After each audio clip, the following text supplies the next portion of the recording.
Welcome to the Relationship Series podcast. My name is Ankush Jain, and each episode I'll be speaking to a different state of mind expert on the subject of relationships. Enjoy. Welcome to episode 14 of the Relationship Series podcast. This week I'm interviewing Don Deacy. Don is a state of mind coach, as well as being an acupuncture and Bowen therapist and a martial arts instructor. And in a previous life, he was a military policeman. So, welcome, Don. Hi, Kush. Thank you very much for having me on. Real honour, actually, considering the pedigree of people you've interviewed. But always a pleasure talking to you, my friend. So, thanks. Well, the pleasure is all ours to have you on the call, and for people who don't know Don, I'll give a bit of background in who Don is to me. So last year, or actually earlier this year, I was completing my practitioner training to be a coach, and Don was my mentor, I think is the right term. You were my mentor on the program, and not only were you really helpful for me to have that support during my practitioner training, you were someone that I could see the whole group could easily turn to for advice and support. And you just had this great ability to really listen and be present with people. Oh. So, you know... well, thank you. From that point of view, I'd like to talk to you about relationships. Well, thank you. So we'll just jump into it. I'm really looking forward to this interview and where it goes. And for the first time, we've actually asked people on Facebook if they've got any questions that they'd like me to put to you. So I'm going to jump in with the first one before we necessarily go directly into interviews. And it's from a lady called Marita, and she said that, you know, as an acupuncturist herself, she's really curious as to how you combine the principles between state of mind and using needles, and whether you see a difference. Well, how do they work together, and whether you see a difference in just using the physical therapy? Well, I think that's a really good question. It's essential, really, in what I do. I mean, this podcast is on relationships. Now, with every client, you're always building a relationship. And having the three principles, having an understanding of the three principles, has allowed me to see more clearly how I am building that relationship. And there's not just the relationship between me and the client, there's also the relationship between the client and their body and their illness or their injury. So when I'm talking to my clients, one of the first things I'm doing is trying to put them at ease. They're going to come in with some concerns. Just learning how to actually listen to someone is a very powerful way of connecting with them. And in the world of acupuncture, she'll know this,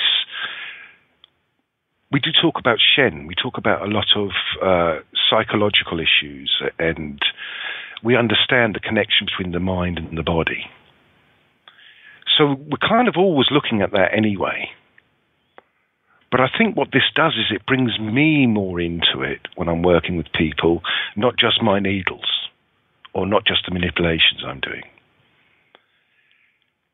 And I find that it's a great gauge to see how people are progressing in their treatment as well, with the state of mind they come in. And I think probably the most important thing is I've become very present when I'm working with people. Whereas before I liked to think I was, I was quite connected to them and so on, and listening to what they were saying. Now I become very present, and I believe I'm a much better acupuncturist for it.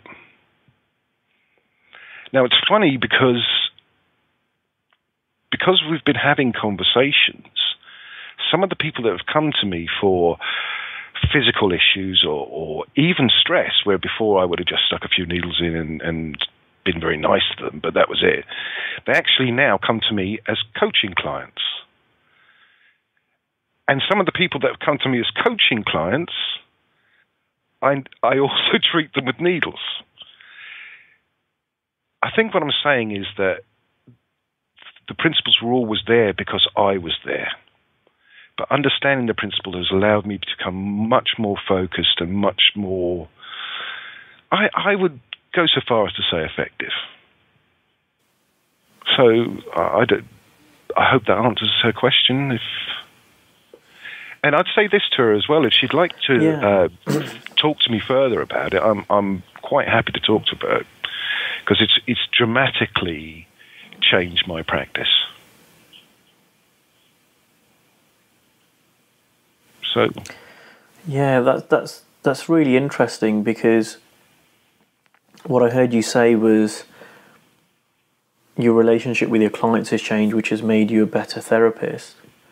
And I just wondered whether, well, what other areas of your life your relationships have changed, which has made you a better husband, brother, son, etc., etc. Well, I wouldn't be exaggerating if I said that every aspect of my life has changed. I mean, with my wife, Jain, she's one of these people that, well, she kind of always lives the principles. She's just a very grounded, open person.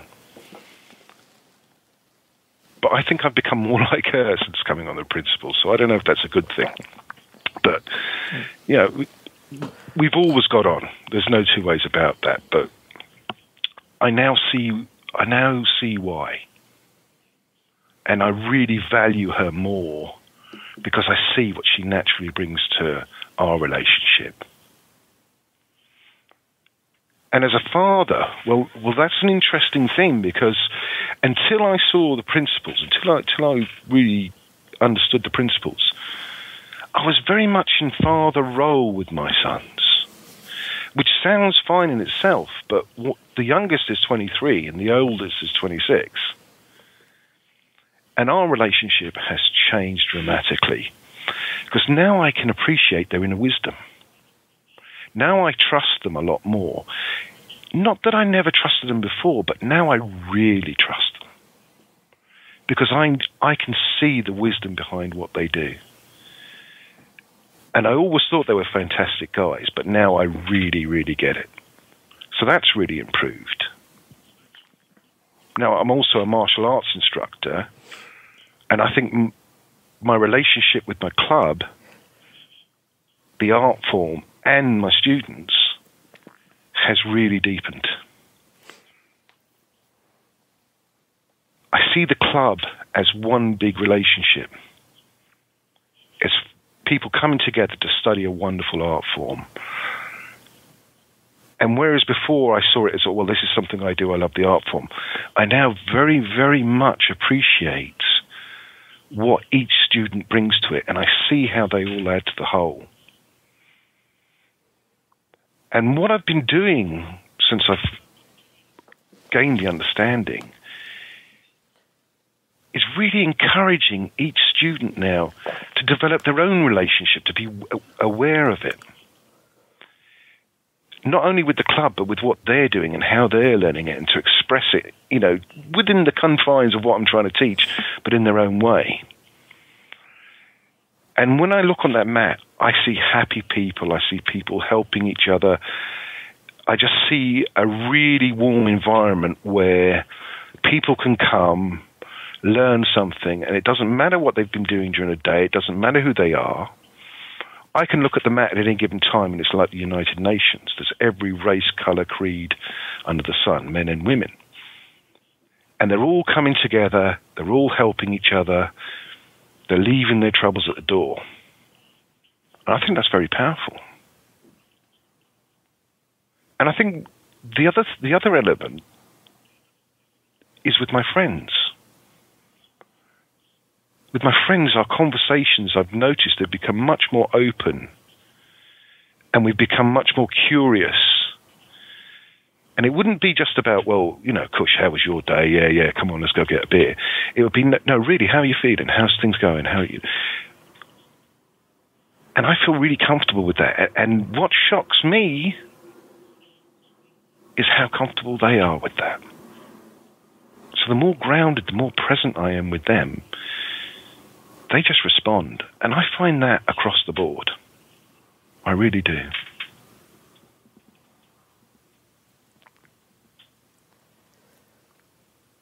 So you mentioned the three principles a few times, Don. And for people that are new to this, those are the three principles of mind, thought, and consciousness, which I refer to as the principles behind state of mind. Great way to describe it, mate. Rather than trying to explain what they are, because we'll run out of time, what I would love for people that are new to this is what have been some of your insights around what some people call the three principles, what I call the principles behind state of mind, to help people get an understanding of what you're talking about.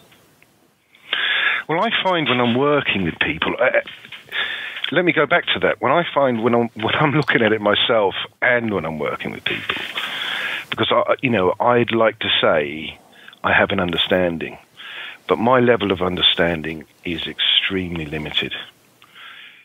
Till the day I die, I will be discovering more about the principles.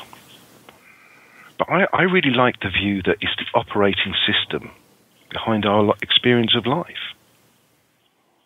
And I find that uncovering the principles is not about learning new things, it's about decluttering. It's about letting go of things. It's a very easy and rich way to live and experience life. And one of the things that really amazes me is how complex sometimes I could make life, and how complex some of the people I work with have made life. And one of the number one comments I get is, well, that's too simple.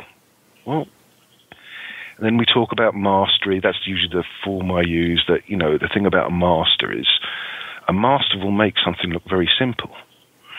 And we all think it's because that master has overcome complexities. But actually, that master has realized it is simple.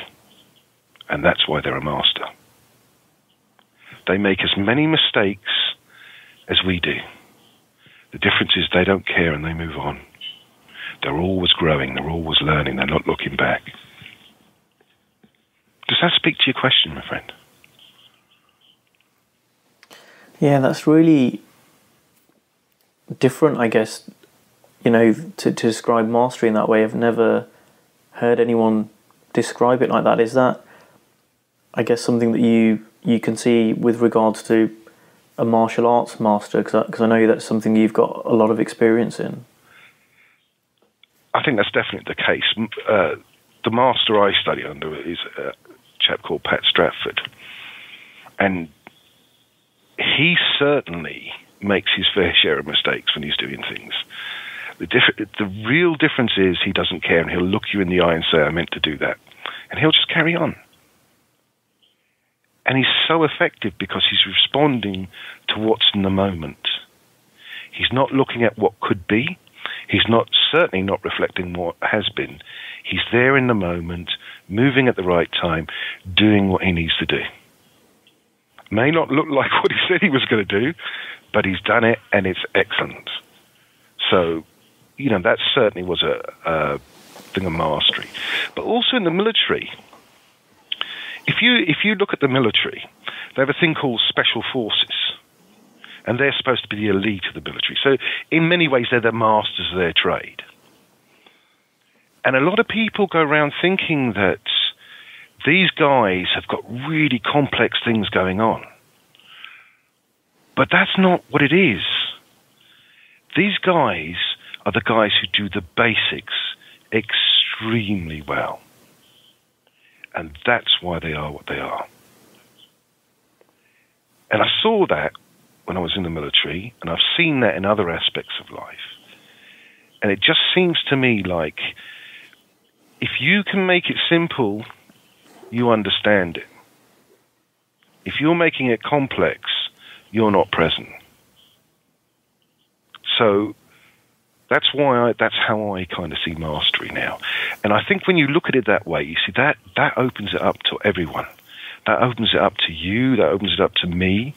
That if we say, oh no, it's really, really complex, deep, you've got to do this, then it almost becomes, well, that's not possible for me, or there's a lot of work involved and I'm going to get really heavy on this. But actually, mastery in life is really about being present, being focused, and being able to do. And that's kind of how I see it. And I'm guessing that you're pointing to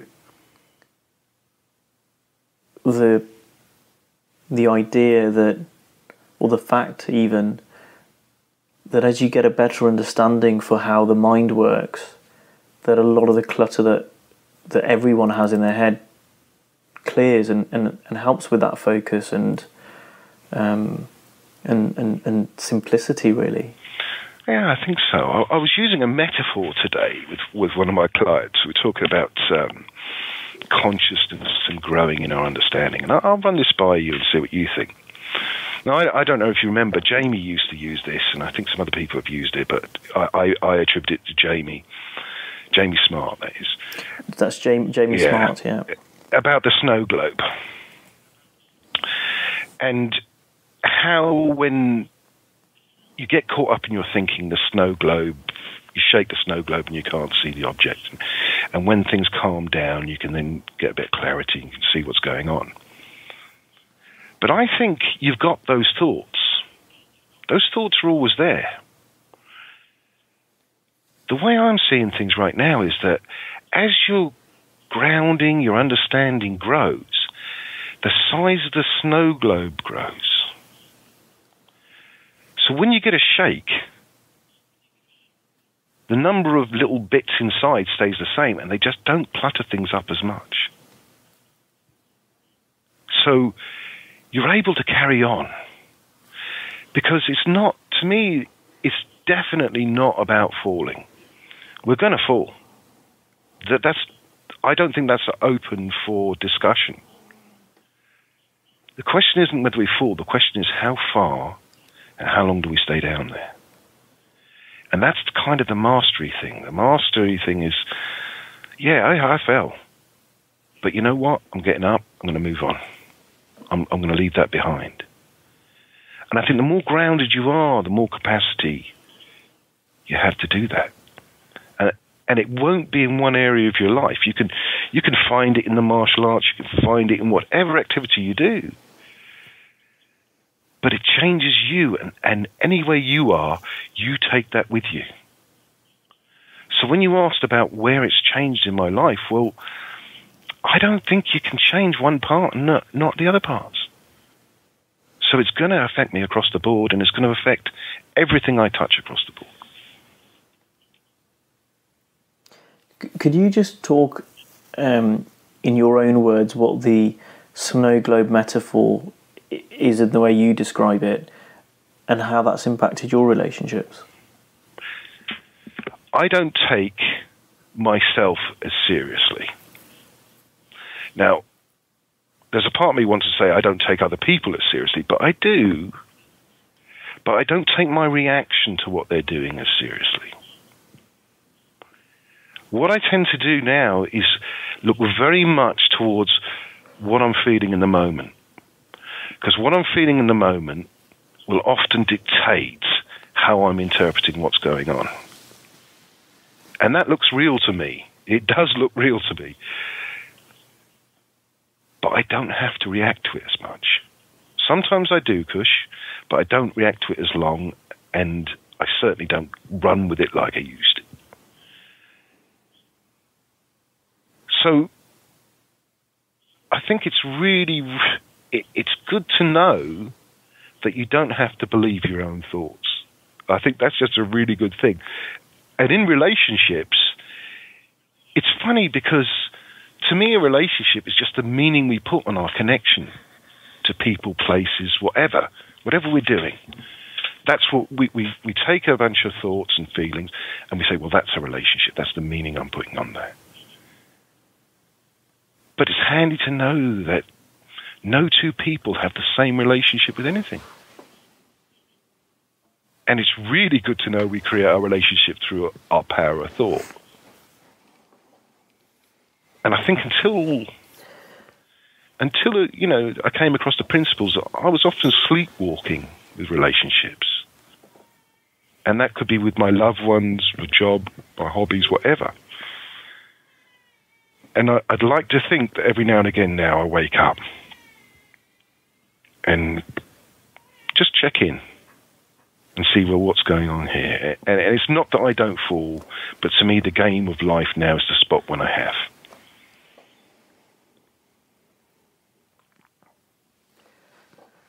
Yeah, I think that's so powerful.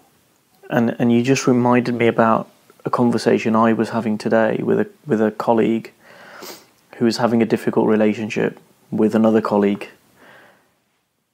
And I pointed to a similar thing around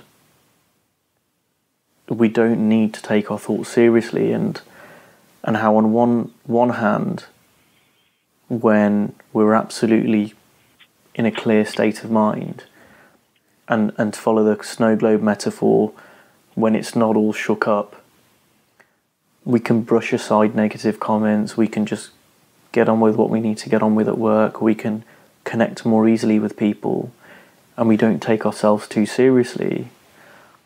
And on the other end of the scale, we could have a nervous breakdown, we could pick up the keyboard and hit our colleague around the face with it. That's an option. I saw a Facebook video clip, as these things do, about someone who was losing it in the office, and he picked up his monitor and started throwing it around and completely losing it. And there's everything in between that as well. And the best way that any of us have got to dealing with any situation is being towards the clearer end, and letting our mind settle, just as a snow globe settles when we leave it alone, and not going to the other end, because that's when we say or do things that we often regret later. And what I see in that as well is that the more we look to this understanding, the larger the globe becomes. So even when it's really shook up, it doesn't become as cloudy. You get that sense of perspective.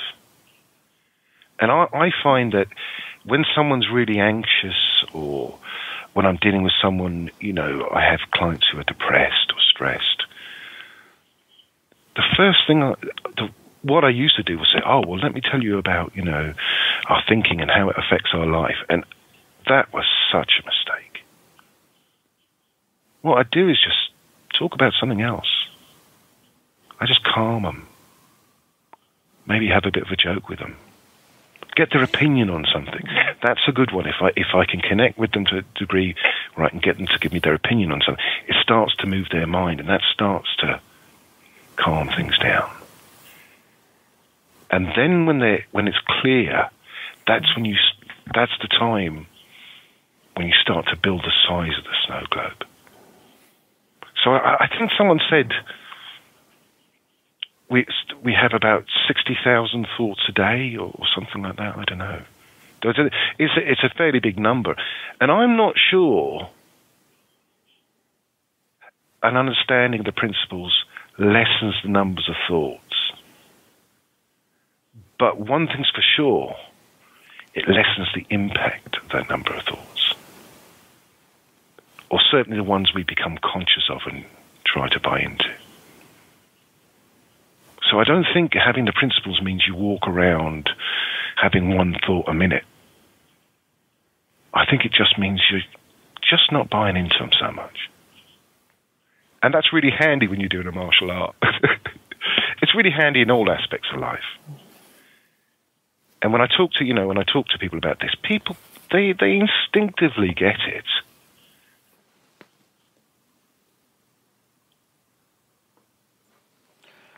Yeah, slightly changing tact. Henk asked a question online about what do you enjoy more since learning about the principles, and I know in the pre-call before we started recording, you said you enjoy relationships more. I'm really curious just for you to talk more about, what changed from beforehand to now, and what in your relationships for you to enjoy them more. Well, the number one thing, my friend, is simply this. Beforehand, I thought relationships happened. I had no concept that I created them. Now, don't get me wrong. I might think, well, I want to get a friendship with Kush, so I'm going to go up and talk to him. But I didn't know that I was creating that relationship with Kush. That relationship with Kush is purely through the power of my thinking. I didn't know that. So knowing that, knowing was important, but I think when I came to understand it, that was liberating.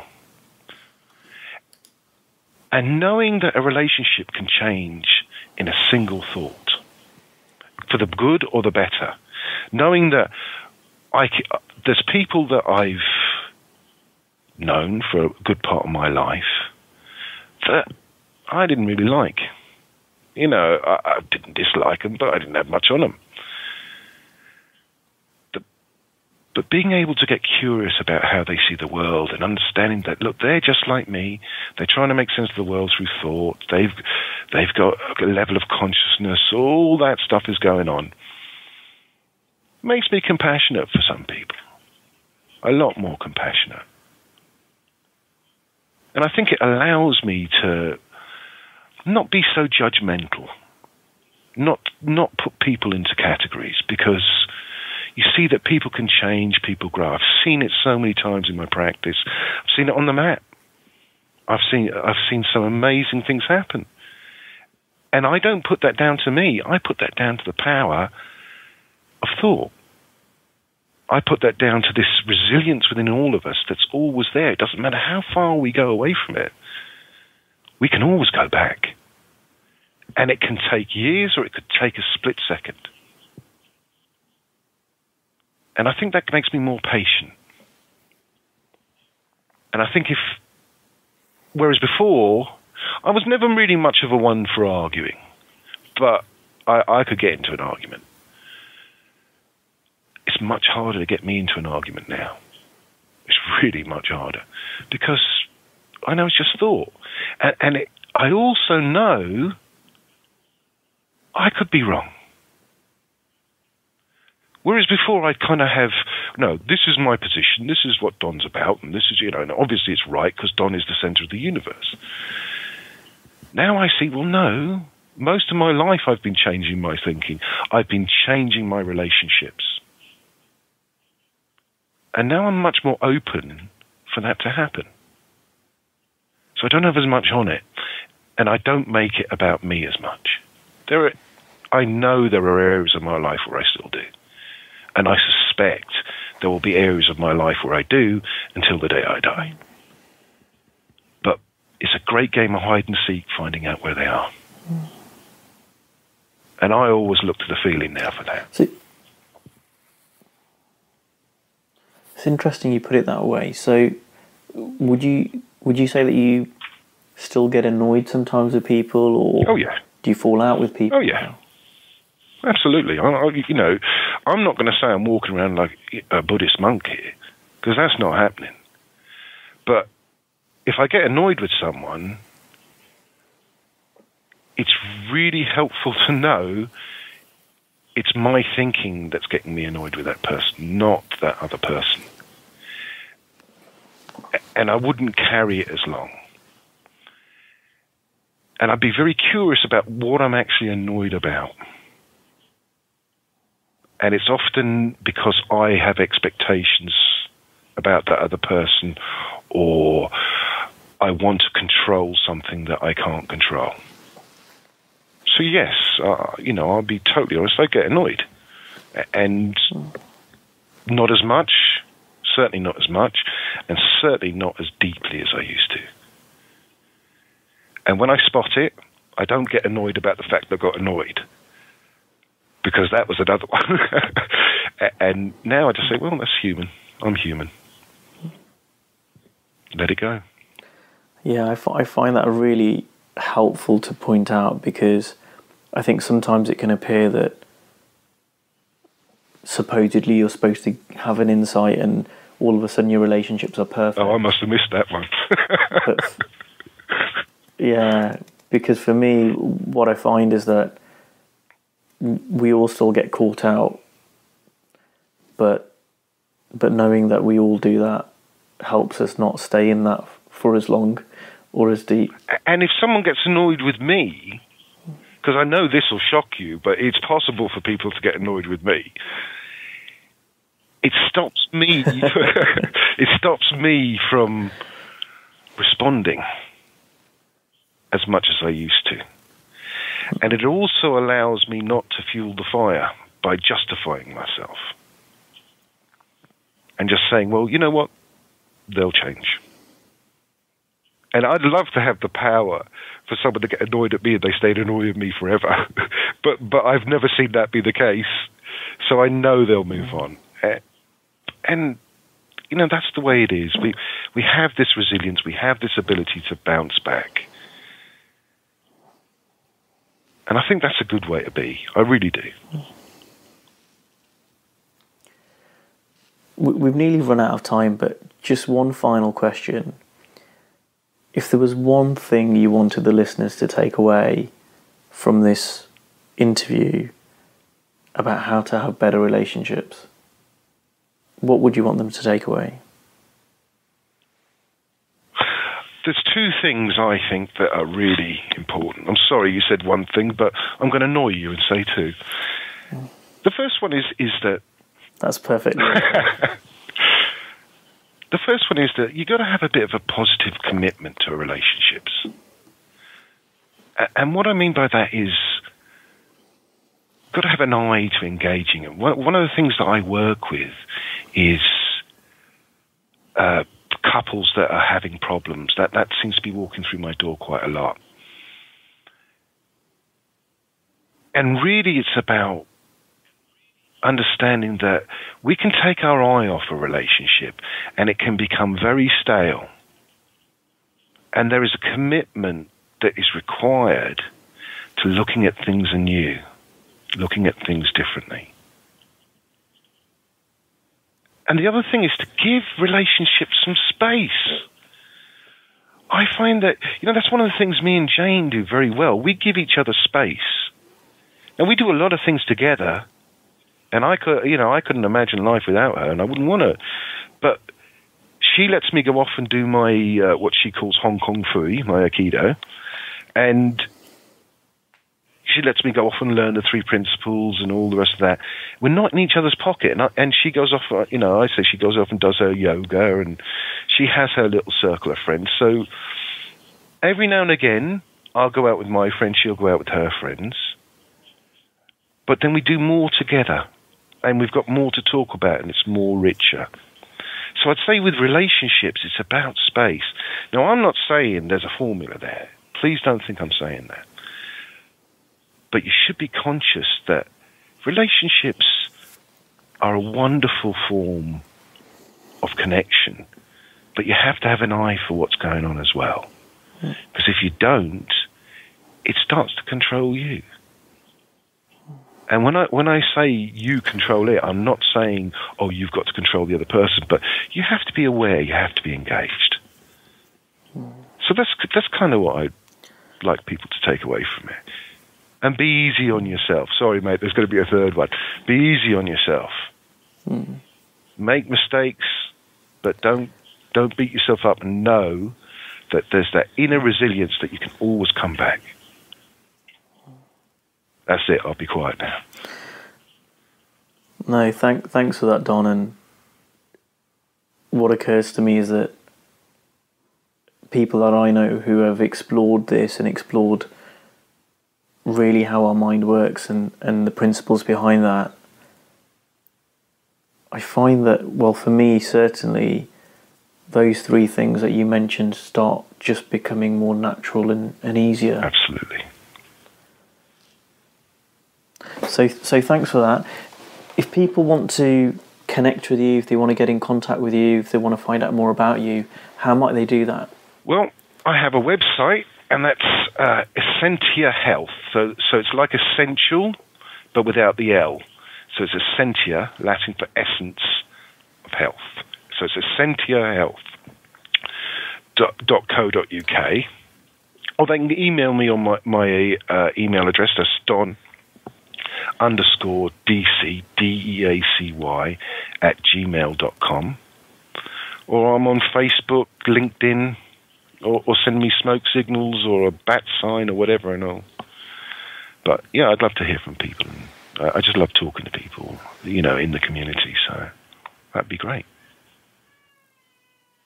Fantastic. And if people want to connect with me, they can do so via my website, which is ankushjain.co.uk, Facebook, which is facebook.com/AnkushJain Ltd, and on Twitter, which is @AnkushKJain. Thanks again, Don. It's been an absolute pleasure to interview you. Pleasure's all mine, And mate. to all the listeners, I'll speak to you next time. You take care, my friend. Take care. Thanks. Bye. Bye. This was the Relationship Series podcast. If you like this episode, please share it and leave us your feedback online. Thanks for listening.